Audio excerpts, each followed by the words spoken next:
There's something oddly poetic about empires. They begin quietly in some forgotten valley among people who never imagined the world would one day speak their names. The Persian Empire was no different. Before the marble palaces and golden thrones, before the Immortals marched under banners of the great king, there was just wind and dust, and a land that seemed to go on forever. Picture this, a wide plateau where the earth cracks and glows red under the sun. The horizon shimmers like molten metal. Villages cling to the edge of small rivers, their mud brick homes blending into the landscape. This was the Iranian Plateau, sometime around 600 BCE, a place wedged between mountains and deserts, caught between the great powers of the age, the Medes to the north, the Babylonians to the west, and the ever-watchful Assyrians, who had just finished centuries of being everyone's worst nightmare. It wasn't the center of the world, not yet. But soon, from this harsh landscape, a dynasty would rise that would change what it meant to rule the world. The Persians were, at this point, not much more than a scattered collection of tribes. Pastoral, practical, and most importantly, very good at surviving. Their world wasn't about luxury or philosophy. It was about endurance. You learned to ride horses before you could walk straight. You learned that water was more precious than gold, and that loyalty, real loyalty, could mean the difference between life and being buried by the desert wind. And among them, in the small kingdom of Anshan, lived a man named Cyrus, or as he would come to be known, Cyrus the Great. Though at the time he was just a local prince under the shadow of the mighty Median Empire, ruled by his grandfather Astyages, a man known for his paranoia, which, as we'll soon see, wasn't entirely misplaced. It's hard to say when exactly Cyrus began to dream of something greater. Maybe it was the stories his people told, of a time when kings were chosen by the gods and empires stretched from one sea to another. Maybe it was the quiet humiliation of being a vassal to the Medes, constantly reminded of who held the power. But one thing is certain, Cyrus had a way of seeing beyond his circumstances. He didn't just want to survive the desert. He wanted to rule the world that began where the sand ended. According to legend, and legends are, as always, half poetry and half politics, Astyages once had a dream that his daughter's son would overthrow him. Naturally, the most logical reaction was to have that baby killed, because of course it was. Only, as these stories go, the baby didn't die. Instead, he was raised by shepherds, growing strong and clever in the wilderness, until one day, destiny came knocking. When Cyrus was older, the truth came out, as it always does in such stories, and the boy returned, not as a shepherd, but as a prince with a claim and an army. The rebellion against Astyages wasn't just a family drama. It was the spark that lit the first flame of what would become the Persian Empire. Cyrus united his people, Persians, Medes, and all the tribes that lived in the cracks between empires, into something new, something larger than any of them had imagined. And when he overthrew Astyages in 550 BCE, he didn't destroy the Median kingdom, he absorbed it. That was his genius. Cyrus didn't believe in destruction for its own sake. He believed in continuity. The Medes didn't vanish. They became Persians. Their generals became his generals. Their cities became his cities. Their gods were respected, not erased. It was empire building as diplomacy. And in the ancient world, that was revolutionary. From there, Cyrus began to move westward, to the Lydians, who ruled the wealthy lands of Asia Minor with their golden king Croesus, the man so rich his name became a proverb. Croesus famously asked the Oracle of Delphi whether he should go to war against Cyrus. The Oracle, in its usual cryptic way, told him that if he did, he would destroy a great empire. Croesus, confident in his fortune and his army, went to war. And he did destroy a great empire. His own. When Cyrus's army defeated him and captured his capital at Sardis, the legend says Croesus was placed on a pyre, about to be burned alive. But as the flames rose, Cyrus, perhaps in one of those rare moments when conquerors remember they are human, ordered him spared. "What would I gain by burning a man who has lost everything?" he supposedly said. Instead of killing him, Cyrus made Croesus his advisor. Again, empire by inclusion, not annihilation. And so the Persian Empire began to expand like ink soaking through parchment. Next came Babylon, the crown jewel of Mesopotamia, ruled by Nabonidus and his famous son, Belshazzar. Babylon was ancient even then, a city so proud of its walls that its people believed no one could ever breach them. But Cyrus didn't need to break the walls. He went around them. In 539 BCE, while Babylon's guards celebrated a festival, Persian engineers quietly diverted the Euphrates River, lowering its level enough for his soldiers to wade under the walls and enter the city. No grand battle, no siege, just strategy, timing, and a little bit of audacity. By morning, Babylon belonged to Cyrus. And here's where he truly broke the mold. Most conquerors would loot the temples, enslave the priests, and declare themselves gods. Cyrus did none of that. Instead, he issued the Cyrus Cylinder, a clay proclamation declaring freedom of worship, the return of displaced peoples, and respect for local customs.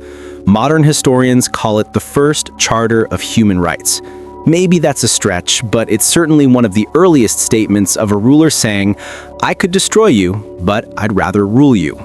Under Cyrus, the Persian Empire stretched from the Aegean Sea to the mountains of modern-day Pakistan, the largest the world had yet seen. And yet, somehow, it didn't feel oppressive. It was held together not by fear, but by a strange kind of order. He let local leaders govern their own regions, the famous satraps, provincial governors who collected taxes and kept the peace, while the great king sat at the center of it all like a sun surrounded by its orbiting planets. And unlike many empires that came before, the Persians understood something simple but profound. Roads matter. They built them, thousands of miles of them. The Royal Road, stretching from Sardis to Susa, allowed messages, armies, and trade to flow with unprecedented speed. A mounted courier could cross the empire in a matter of days, a feat that would remain unmatched until railways appeared 2,000 years later. As the Greek historian Herodotus once put it, neither snow, nor rain, nor heat, nor darkness of night prevents these couriers from completing their appointed course with all speed. If that sounds familiar, it's because modern postal services still use a version of it, 2.5 millennia later. Cyrus ruled with wisdom and restraint, qualities that make for stable kingdoms but boring bedtime stories. Still, even wise kings must meet their end, and Cyrus did so in true epic fashion. Around 530 BCE, he rode east to deal with the Massagetти, a nomadic people on the steppes of Central Asia. He won, then lost, then, depending on which ancient source you read, died in battle or was captured and beheaded by their queen, Tomiris, who allegedly dipped his head in a vat of blood. Because, of course, symbolism matters. But whether that story is true or not, one thing isn't in doubt. By the time he died, Cyrus had created something entirely new, a vision of empire not based on terror, but on unity through diversity. His successors would inherit not just his lands, but his philosophy. And as usual, they'd both honor and completely misunderstand it. After Cyrus came Cambyses, his son, a man history remembers less kindly. Cambyses inherited everything his father built, and almost immediately decided to go to Egypt, because apparently no ancient ruler could resist the temptation of pyramids. He conquered Egypt with surprising efficiency, defeating Pharaoh Psammetichus III and declaring himself pharaoh. But then, as tends to happen when powerful men get too much sand in their sandals, things went wrong. The sources, mostly Greek and therefore not exactly unbiased, claim Cambyses began to unravel. They accused him of sacrilege, madness, even fratricide. He supposedly stabbed the sacred Apis bull, a god to the Egyptians, and killed his own brother in a fit of jealousy. maybe it was true, maybe not. The Greeks loved a good barbarian king gone mad story. Still, whatever the truth, Cambyses died under strange circumstances on his way home, possibly from infection, possibly from conspiracy, possibly from just being very unlucky. And into the chaos stepped Darius, not of Cyrus's bloodline, but a distant relative and one of his generals. How Darius took power is still debated. His own inscriptions, most notably the Behestan inscription, carved high into a mountain face, tell us that he defeated a series of usurpers and liars who had seized the throne after Cambyses' death.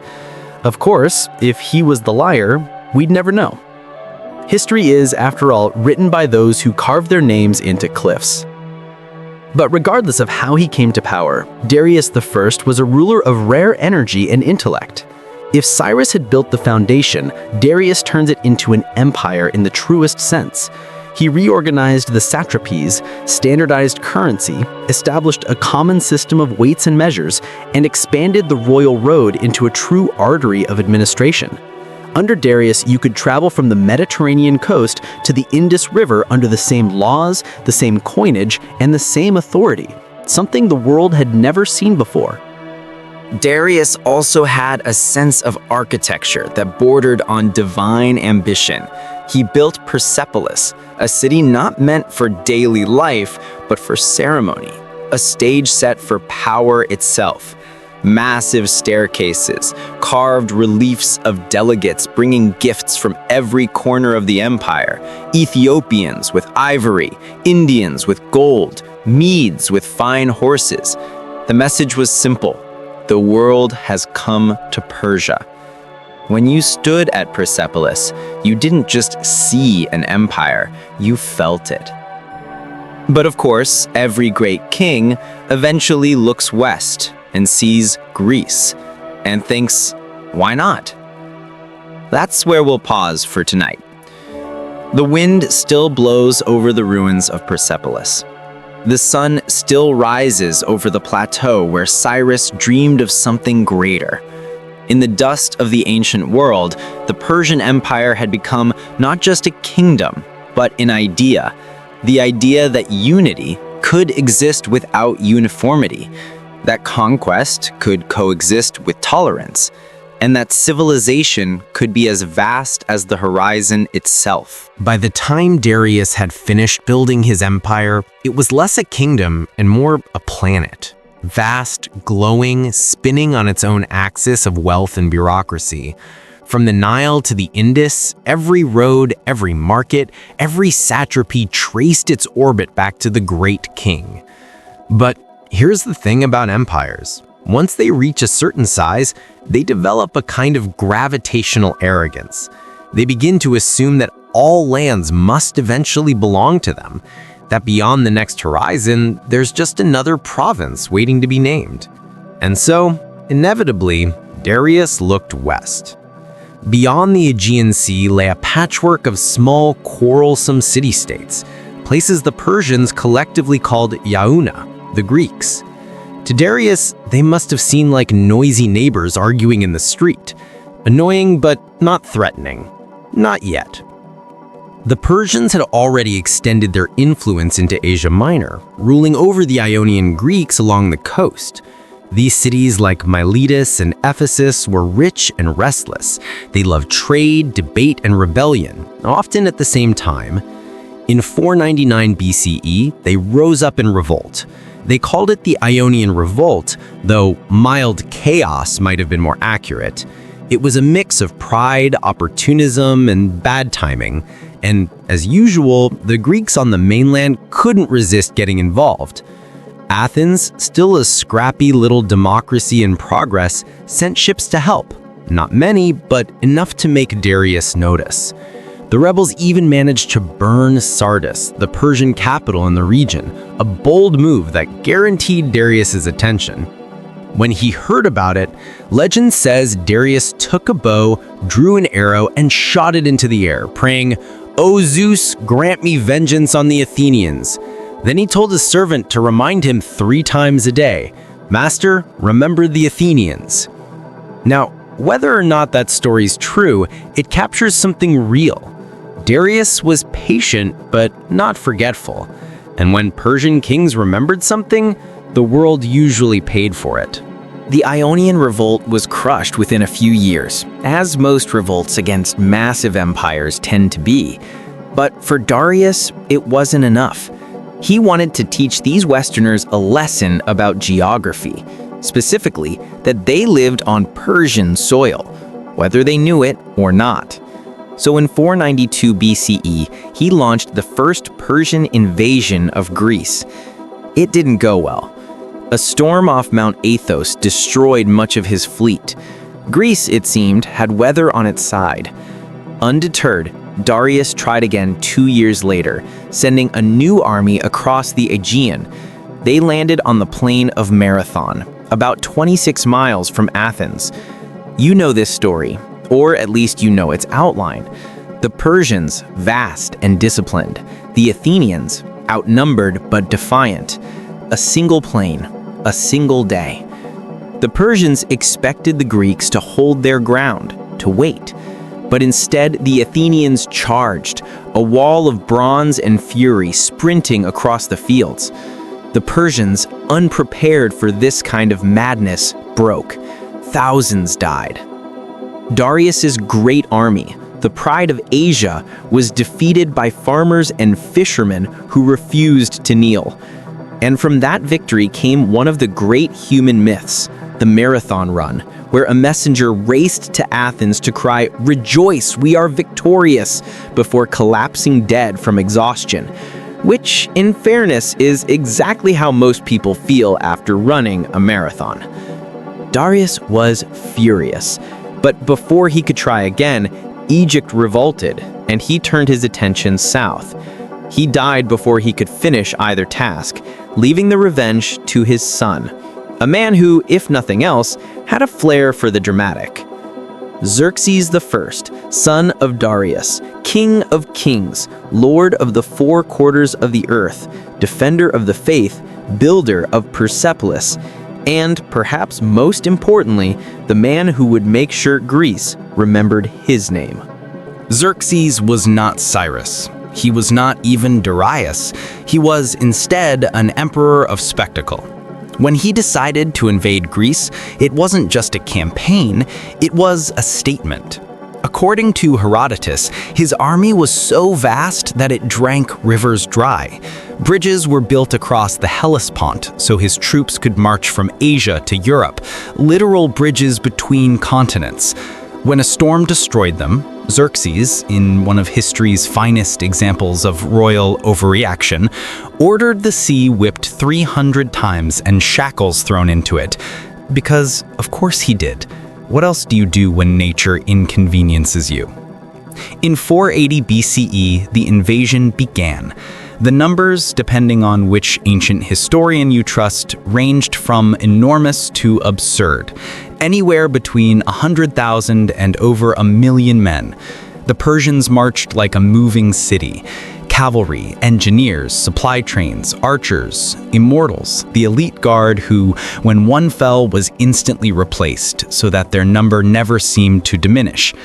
Against them stood Greece, fractured, bickering, unprepared, but somehow, for once, united by the simple fact that they all disliked the idea of Persian rule. The first stand came at Thermopylae, the Hot Gates, a narrow pass between mountain and sea. You know this story too, though pop culture has turned it into more legend than history. In reality, the Spartans, led by Leonidas and his 300, fought alongside several thousand other Greeks. They held the pass for days, cutting down wave after wave of Persians until betrayal opened a mountain path behind them. When Leonidas knew the end was near, he dismissed most of his allies and stayed with his 300. They fought to the last man. It wasn't victory. It was defiance carved into the bedrock of history. Xerxes won the battle, but Greece now had something Persia could never command, a story worth dying for. From Thermopylae, the Persians swept south, burning Athens to the ground. The city was abandoned, its people fled to nearby islands. The smoke of its temples rose over the Aegean like a funeral pyre. Xerxes sat on his golden throne atop a hill and watched Athens burn. To him, it must have looked like justice, the revenge his father had prayed for. But then came Salamis. Themistocles, the Athenian general, tricked Xerxes into sending his fleet into the narrow straits near Salamis. The massive Persian navy, built for open seas, found itself trapped and disoriented. Greek triremes, smaller, faster, and far more maneuverable, rammed and shattered them. It was chaos. Ships collided, men drowned, the sea itself seemed to boil. And from his throne, Xerxes watched as his fleet, his pride, his symbol of divine power, was reduced to floating wreckage. He left Greece soon after, leaving his general Mardonius to finish the job. Mardonius didn't. The Persians were defeated again at Plataea. And just like that, the impossible had happened. Greece had survived. To the Persians, it was a setback, annoying, expensive, but not existential. The empire was still vast, its wealth was undiminished. But to the Greeks, especially the Athenians, it was everything. It was the moment they became convinced that freedom, democracy, and defiance were not just local quirks, but universal truths. And that conviction would echo across centuries. Because in the end, the Persians didn't just lose a war. They gave birth to an idea that would eventually come back to haunt every empire that followed, including their own. Still, for the Persians, life went on. Xerxes returned to Persepolis, resumed building projects, and tried to restore the calm. The empire remained strong, but something subtle had shifted. The Greeks had shown that the Persian aura of invincibility could crack.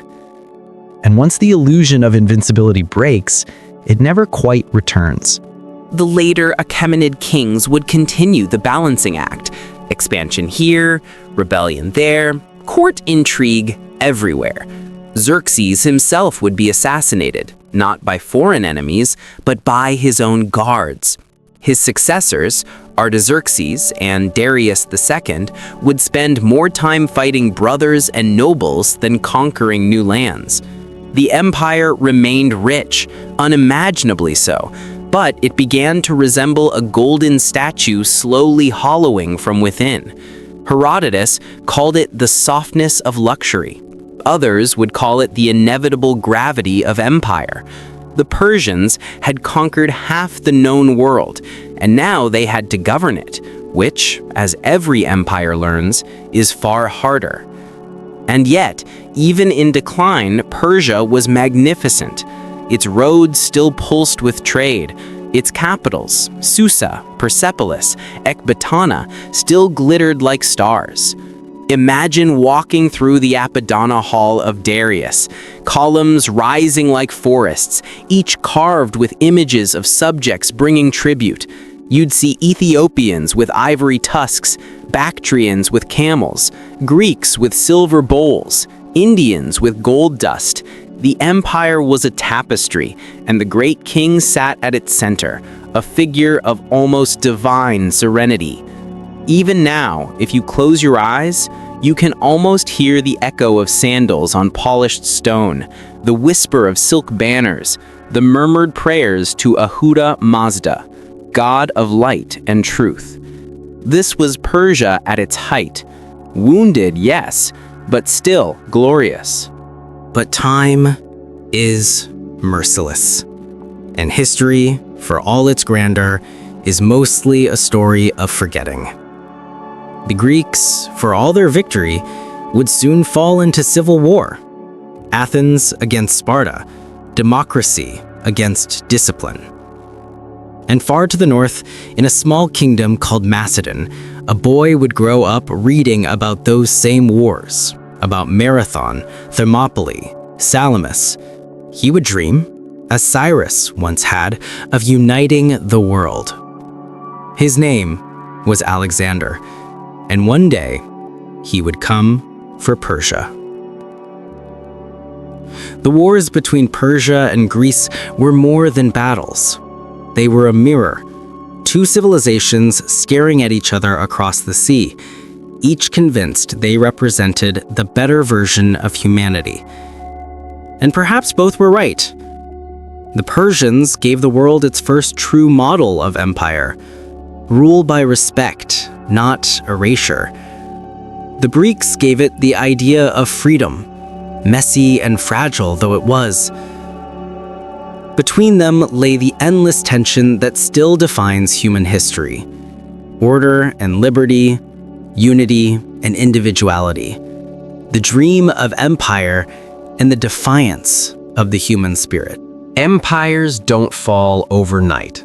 They fade, first in spirit, then in fortune, and finally in memory.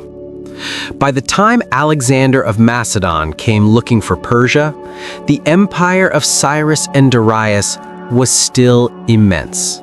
It still shimmered in gold and ceremony, still spoke in the language of kings.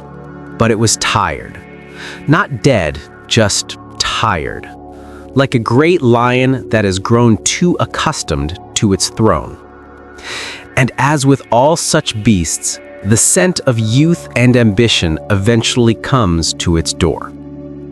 The Macedonian kingdom had always lived on the edge of Greek respectability. Too wild to be truly Greek, too Greek to be barbarian. But under Philip II, that changed. He turned Macedon into a military machine. Disciplined, organized, relentless.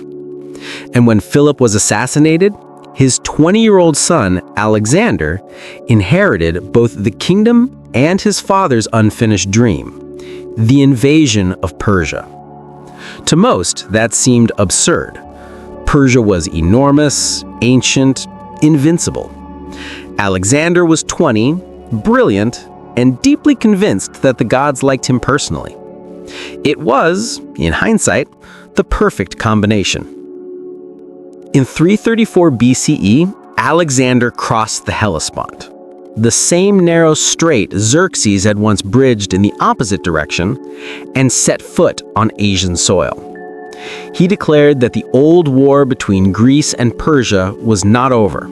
It was merely unfinished business. The symbolism was obvious, almost theatrical. Where the Persians had once come west to punish Greece, now Greece was coming east to avenge itself. But for Alexander, it was more than revenge. It was destiny, or at least a very well-scripted version of it. The first clash came at Granicus, a river in Asia Minor. The Persian satraps underestimated him, assuming this young Macedonian could be drowned in numbers. They were wrong. Alexander led a cavalry charge across the river, personally cutting down enemy commanders. The Persian line broke, their satraps fled, and the western provinces fell like dominoes. City after city opened its gates, some willingly, others not so much. In Sardis, the governor simply handed Alexander the keys, declaring that it was better to serve the rising sun than the setting one. Next came Issus in 333 BCE. The first major test against King Darius III himself. Now, Darius wasn't a fool.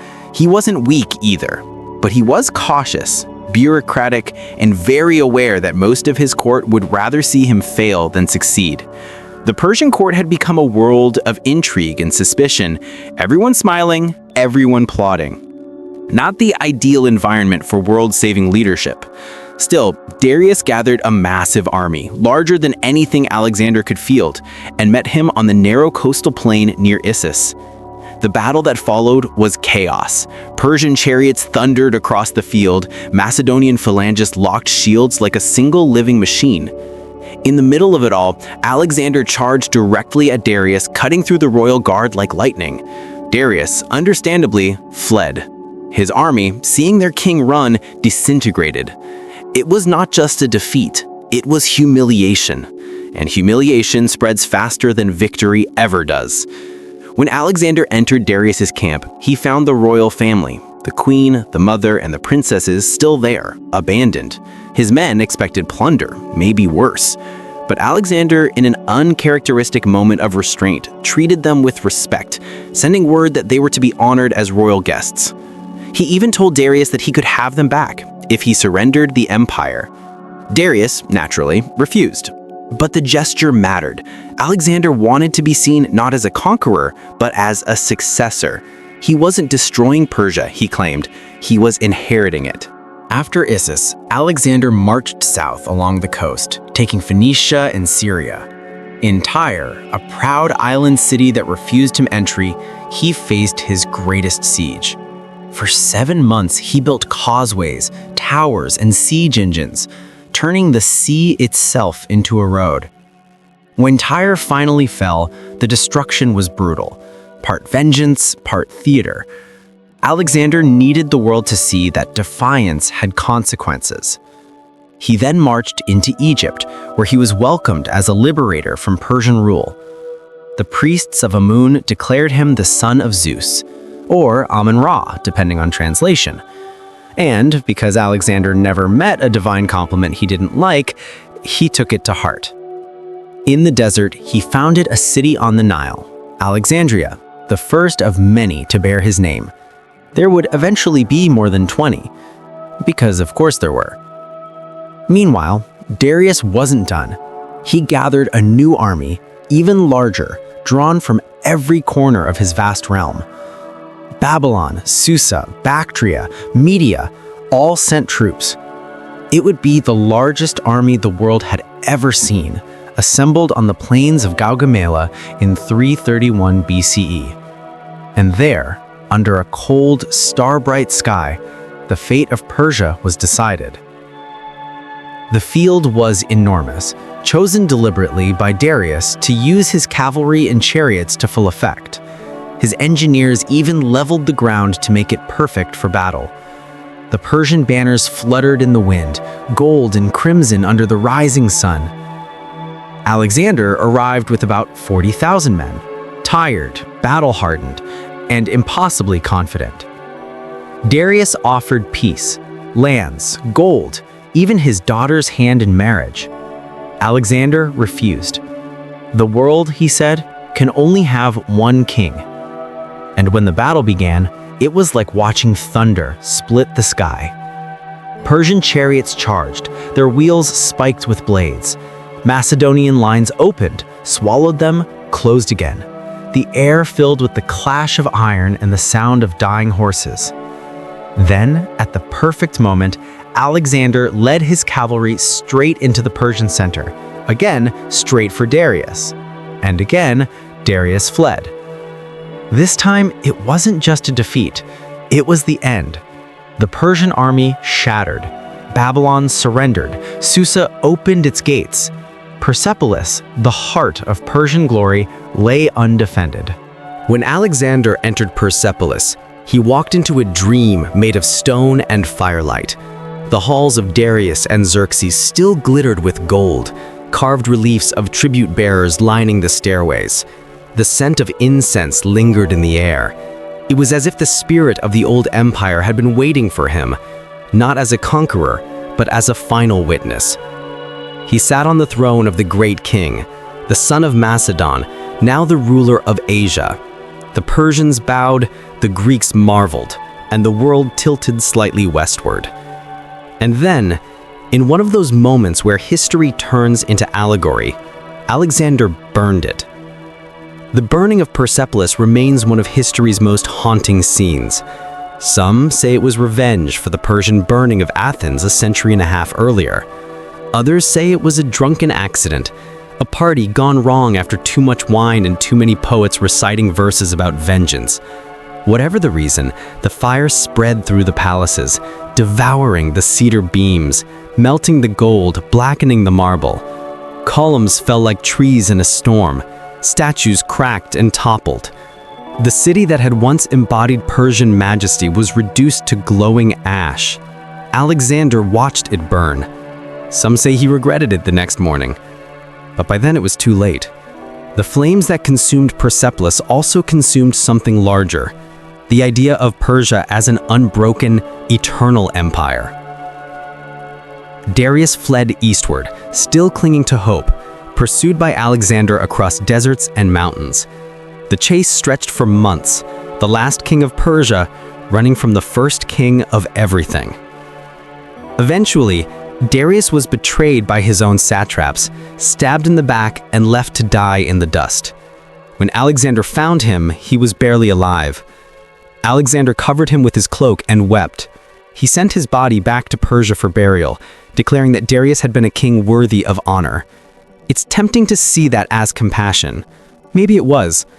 Or maybe Alexander understood that by showing respect to the fallen, he inherited not just their lands, but their legitimacy. The empire of Cyrus would not die, it would simply change its language. After Darius's death, Alexander pressed on, into Central Asia, into the mountains of Bactria, even into India. He married a Persian princess, Roxana, adopted Persian dress and customs, and began to see himself less as a Greek conqueror and more as a new kind of king, the bridge between East and West. His men hated it. They'd followed him to destroy Persia, not to become it. But Alexander saw what few others could, that the future of empire was not conquest, but synthesis. Still, for all his vision, his empire didn't last. He died young, 32, in the palace of Babylon, surrounded by generals already arguing about who would take his place. When asked who should succeed him, he supposedly whispered, "To the strongest," which of course solved nothing. In the years that followed, his generals tore the empire apart, carving it into fragments. In Persia, the Seleucid dynasty emerged, Greek rulers trying to govern a Persian land. It was empire pretending to be continuity, but really it was a ghost wearing another's crown. The great cities remained, Persepolis in ruins, Susa still thriving, Babylon slowly sinking under its own weight. But the fire that had once made Persia the axis of the world was gone. And yet, not entirely. Persia didn't vanish. It never does. The Persians had a gift for endurance, for taking what conquered them and reshaping it into something new. Greek rule would fade, and out of its ashes would rise the Parthians, fierce riders from the northeast who would revive Persian power and stare down Rome for centuries. But that's for another night. For now, imagine the ruins of Persepolis under the moonlight, the blackened columns casting long shadows across the plain. The carvings still visible, worn but unbroken. You can almost hear it, the faint echo of footsteps in the dust, the whisper of an empire that refuses to die. Because that's the thing about Persia. It doesn't end, it transforms. Cyrus dreamed of a world united by tolerance. Darius built it. Xerxes tried to defend it, and Alexander, in destroying it, ensured that the idea of it would live forever, in memory, in legend, in every empire that came after and tried, in vain, to do it better. The world turned west that day at Gaugamela, but it never stopped looking east, toward the land where kings called themselves shadows of God, and where the ruins still glow with the ghosts of greatness. When Alexander the Great died, the world broke. Not literally, of course. The sun still rose, rivers still ran, and people still argued about taxes. But politically, it shattered. His empire, that shimmering patchwork of cultures and conquest, was too vast, too young, and too dependent on one very mortal man. His generals, the Diadochi, did what generals do best when the boss dies. They fought each other. For decades. The map of Asia was redrawn so many times you could almost hear parchment sighing in exhaustion. In this chaos, Persia, the land that had once ruled the world, became a province, a trophy, a pawn in the games of others. First, the Seleucids, those Greek inheritors of Alexander's dream, tried to hold it. They built cities with grand names, minted coins with Greek gods, and ruled from places that once belonged to Cyrus and Darius.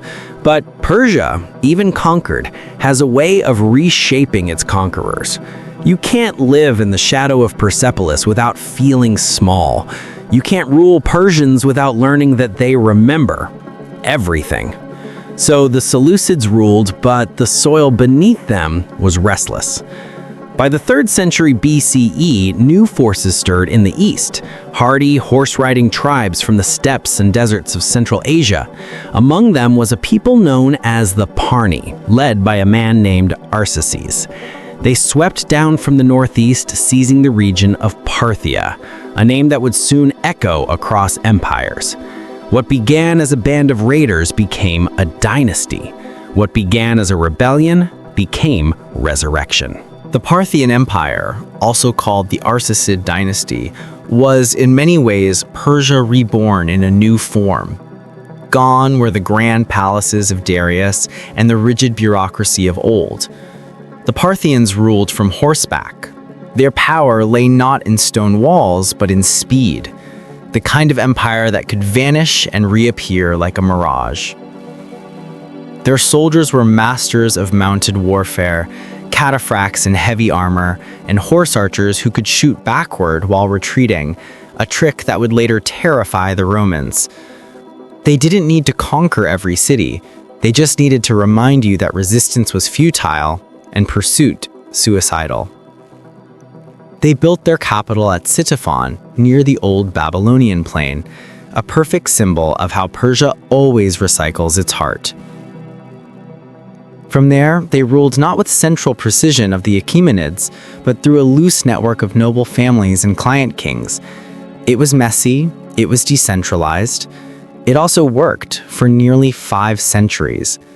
The Parthians created something that baffled the Greeks and infuriated the Romans, an empire without visible walls. Ah, the Romans. If there was ever a historical rivalry born from mutual misunderstanding, it was Rome and Parthia. To the Romans, Persia, whatever version of it happened to exist, was always the other world, the East, the mirror image, a place of silks, spices, and subtlety. They couldn't conquer it, so they obsessed over it. In 53 BCE, a Roman general named Marcus Licinius Crassus decided to change that. Crassus was rich, obscenely rich, but he wanted what money couldn't buy: glory.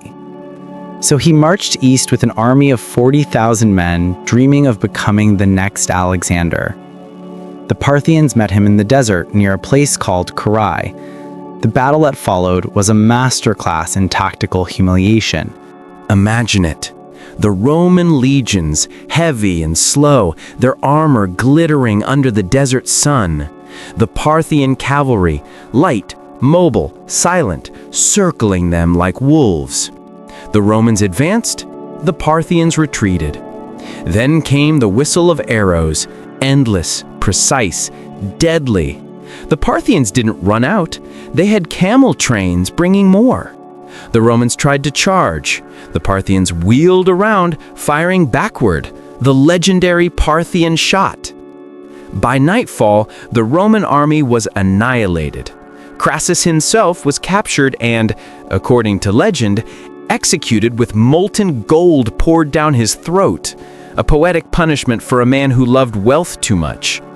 Rome never forgot. For centuries, Carrhae was the word senators used to describe overconfidence. The Parthians became the silent nightmare of Roman ambition. They never invaded Italy, never needed to. They held the border, the great frontier along the Euphrates, with a calm, almost smug confidence. They fought 300 years of wars with Rome, and neither side truly won. Instead, a kind of weary respect developed. Each empire knew where the other began, and neither could quite imagine a world without its rival. In that long stalemate, the East and West learned something remarkable: that civilization didn't belong to one or the other. It existed in the space between them. But time, as always, wears everything down. By the 3rd century CE, the Parthian nobles had grown too powerful, the kings too indecisive. Internal struggles weakened them, and new ideas, sharper, hungrier, began to form in the south. In the province of Persis, the ancient homeland of Cyrus, a local ruler named Ardashir rose in rebellion. He spoke not of horses and raids, but of revival, of returning Persia to its rightful glory. He was not just founding a dynasty, he was resurrecting a civilization. By 224 CE, Ardashir defeated the last Parthian king and crowned himself Ardashir I, the first ruler of the Sasanian Empire. The new Persia had arrived, imperial, organized, and unapologetically Persian. If the Parthians were the embers of old Persia, the Sasanians were the flame rekindled. They saw themselves as the true heirs of Cyrus and Darius, guardians of the world's balance between light and darkness, quite literally in their state religion, Zoroastrianism. Under the Sasanians, Persia became the most sophisticated empire of late antiquity. Scythophon grew into a jewel of architecture, crowned by the Tak Kasra, a massive vaulted hall whose ruins still rise like the ribs of a sleeping giant. They minted coins of silver purity, administered vast provinces, and perfected the art of diplomacy, especially with their eternal neighbors, the Romans, and later the Byzantines. The Sasanian kings called themselves Shahan Shah, King of Kings, a title that carried both pride and exhaustion. They weren't just ruling a people, they were upholding a cosmic order. War with Rome, or what was now the Byzantine Empire, became almost seasonal. Every few decades, a new emperor or shah would declare that the other had broken some sacred border or insulted some ancient treaty. One of the greatest of these kings was Khosrow I, known as Anushirvan the Just. Under his rule in the 6th century, Persia reached a golden age of law, science, and philosophy. He reformed the tax system, supported scholars, and even corresponded with philosophers from Greece and India. But his successors were less balanced.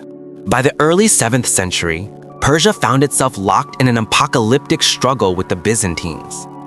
Under Khosrow II, the Sasanian armies conquered Syria, Egypt, and even Jerusalem. For a moment, it seemed as though the old dream of Darius had come true again, a Persian empire stretching to the Mediterranean. But victory has a cruel sense of humor. The campaign drained the treasury, exhausted the soldiers, and shattered the empire's stability. When the Byzantines counterattacked under Emperor Heraclius, they burned and pillaged deep into Persia. Cities fell, the sacred fire temples went dark. By the time peace was signed in 628 CE, both empires were ghosts of themselves, bleeding, broken, and waiting for something new to rise. Something did. From the deserts of Arabia, a new faith emerged, fierce, simple, and united: Islam.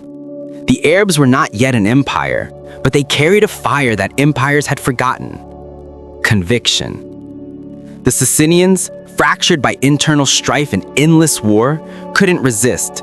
And 636 CE, at the Battle of Al-Qadisiyah, Persian armies faced the Muslim forces and fell.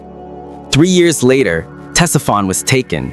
The last Sasanian king, Yazdegerd III, fled eastward, a tragic echo of Darius III's flight centuries earlier. He was eventually killed, not by an invading general, but by a miller seeking reward for his head. And just like that, after more than 1,000 years of kings, Persia, the old empire of life and order, became part of the Islamic Caliphate. But here's the strange, wonderful thing about Persia. Even conquests couldn't erase it. The Persians didn't just vanish into the new world of Islam. They shaped it. They became its administrators, its poets, its philosophers. The Persian language revived, blended with Arabic, and emerged as Farsi. Reborn, refined, resilient. Persian art and architecture began to influence the caliph's policies. Persian bureaucracy defined how the Muslim world was governed. Even Persian ideals of kingship, justice, balance, divine order quietly seeped into the heart of Islamic civilization. In a sense, Persia didn't die. It simply learned a new language. From Cyrus to Khosrow, from fire temples to minarets, the Persian spirit endured, adaptable, eternal, and just a little proud of itself. And as centuries passed, when new dynasties rose, the Buyids, the Safavids, the Qajars, they all looked back to those ancient kings, not to copy them, but to claim their inheritance. Because Persia is not just a place, it's a continuity, a rhythm of rise, fall, and transformation that never truly ends. So picture it now, the ruins of Ctesiphon under a violet twilight, the great arch still standing against time, the Tigris flowing quietly nearby, carrying with it whispers of battles long forgotten.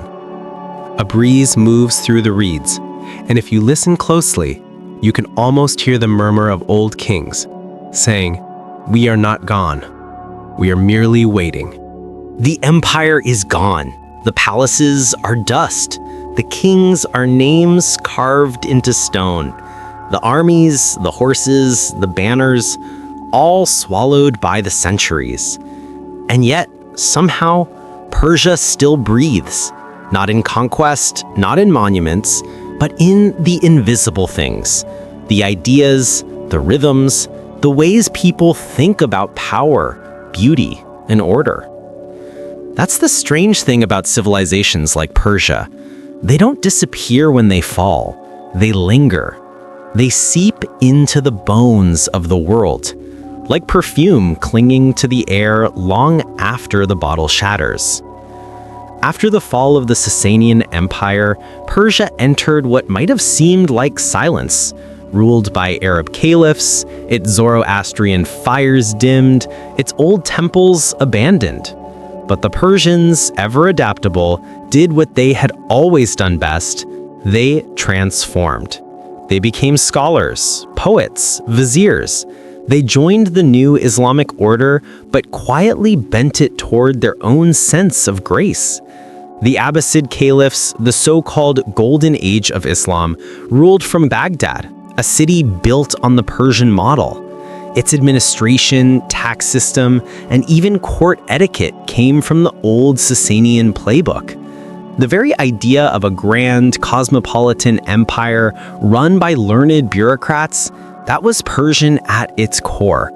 And the caliphs, whether they admitted it or not, knew it. One of those administrators, a man named Ibn al-Muqaffa, translated the ancient Persian political treatise Kalila wa Dimna, a collection of moral fables, into Arabic. It became one of the foundational texts of medieval Islamic ethics. Another Persian, al-Khwarizmi, gave the world something even more abstract, al-Jabr, algebra. Yes, the word algorithm still carries his name. Persia's scholars filled the libraries of Baghdad. Doctors, astronomers, historians, philosophers, preserving Greek knowledge, expanding Indian mathematics, and wrapping it all in Persian elegance. Then there was the poetry. If empire is about power, Persian poetry is about meaning, what remains when power fades. In the 10th century, a poet named Ferdowsi began writing an epic that would take 30 years to complete, the Shahnameh, or Book of Kings. It was the story of Persia, from the dawn of myth to the fall of the Sassanids. 48,000 verses of pride, sorrow, and memory. Ferdowsi wrote it in pure Persian, without a single Arabic word, a defiant act of cultural resurrection. When he finished, he wrote, "I have built a palace of words that will never crumble." And he was right. Over 1,000 years later, Persians still read him. His heroes, Rostam, Sohrab, and Zal, are as alive as ever, riding through the dreamscape of Iranian imagination. The Mongols came, as they always do in this part of history. They burned, they killed, they razed cities to the ground. Baghdad fell in 1258, its libraries cast into the Tigris, books dissolving into black ink clouds that floated downriver like ghosts. but Persia endured even that. Under the Ilkhanate, the Mongols converted to Islam, adopted Persian advisors, built Persian cities, and wrote Persian poetry. The conquerors became connoisseurs. One of their viziers, Rashid al-Din, compiled the Jami al-Tawarikh, one of the first global histories ever written, chronicling not just Persia, but the world from China to France. It said he saw history not as a list of kings, but as a web, something that connected everyone. A very Persian idea, really. Then came the Safavid Empire in the 16th century, the next great flowering of Persian identity. Under Shah Ismail I, Persia became officially Shia Muslim, setting it apart from its Sunni neighbors and giving it a unique religious identity that still defines Iran today. The Safavids brought back the grandeur of old, marble palaces, sprawling mardens, golden domes that caught the morning sun. Their capital, Isfahan, was described by travelers as half the world. If Persepolis had been the pride of ancient Persia, Isfahan was its rebirth. Water flowing through blue-tiled courtyards, mosques shimmering under turquoise mosaics, poetry and politics interwoven in every corner. Even the way Persians designed gardens, symmetrical, divided into 4 parts to symbolize heaven, became a metaphor for how they saw existence: balanced, ordered, eternal. And though dynasties came and went, Safavids, Afsharids, Qajars, the Persian sense of civilization persisted, like a melody that every new regime tried to hum in tune with. They built palaces in Tehran, universities in Shiraz, observatories in Tabriz. They translated Aristotle, debated the cosmos, and wrote love poems that could break your heart in 3 lines. The poet Hafez whispered about love and divine wine. I have learned so much from God that I can no longer call myself a Christian, a Hindu, a Muslim, or a Jew. And Rumi, though born in Balkh and buried in Konya, spoke in Persian too. Out beyond ideas of wrongdoing and right-doing, there is a field. I'll meet you there. When you hear his verses now, carved into coffee cups, quoted in yoga studios, whispered at funerals, you're still hearing Persia speak. Not the empire, the soul. Even when Western empires arrived in the 19th century, Britain and Russia slicing influence across the Middle East like chess masters playing on someone else's board, Persia remained complicated. It refused to be fully colonized. Too proud, too messy, too ancient to be a simple colony. Instead, it adapted again. Constitutional revolutions, modern reforms, oil fields, coups, kings, revolutions again. And through it all, the idea of Iran, the name meaning land of the Aryans, echoing back to the Avestan Aryan Mvesh, remained rooted in something timeless. You could change its borders, but not its sense of self. Here's the curious irony. The Persian Empire is long gone, but its influence surrounds us like invisible architecture. When medieval Europe rediscovered classical philosophy, they did it through Persian and Arabic translations. When rulers in India built gardens and palaces, they followed Persian aesthetics. When Ottoman sultans wrote poetry, it was often in Persian. Even Mughal emperors, Akbar, Jahangir, Shah Jahan, traced their imperial style back to Persian models of kingship. That's why the Taj Mahal, often seen as the jewel of India, is in many ways a Persian love poem written in marble. Governments still echo Persian bureaucracy. Words like vizier, divan, satrap, paradise, all Persian. Yes, even paradise. It comes from the Old Persian paradisa, meaning walled garden. So every time you imagine paradise as a lush, enclosed garden, cool shade, running water, calm geometry, you're dreaming in Persian. And perhaps that's the real legacy. Not the wars or the kings or the burning cities, but the persistence of beauty and thought. Persia was never about sheer power, not for long anyway. It was about the balance between chaos and order, the endless conversation between light and darkness, good and evil, Ahura Mazda and Angra Mainyu, not as religion, but as philosophy. It asked a question that still matters. Can you create a world that's vast and diverse, but still united by justice and grace? Cyrus thought so. Darius tried to prove it. And though their empires are dust, the question remains. Now picture it, one last time. The night air over Persepolis is cool. The stars hang above the Zagros mountains, shimmering like the jewels once sewn into a king's robe. The columns still rise, pale against the moonlight, each one carved with the faces of nations that once came to pay tribute. If you walk among them, the air still smells faintly of dust and stone. And if you close your eyes, you can almost hear it. The whisper of courtiers, the murmur of scribes, the rustle of robes on polished marble. You can hear the empire breathing, faint but steady, beneath the soil of time. And maybe that's the truth we've been circling all along, that empires are mortal, but culture is a kind of immortality. So when we speak of the Persian Empire, we are not just talking about an old kingdom that fell. We're talking about the idea that civilizations can evolve without ending, that memory itself can be a form of survival. Because the Persians never truly vanished. They became the poets who taught the world to love, the scientists who measured the stars, the architects who shaped heaven in stone. They became the whisper behind empires, the reminder that power fades, but art, wisdom, and language, those things endure. And so, as the music fades and the night deepens, we end not with conquest, but with continuity. Persia sleeps, but never dies.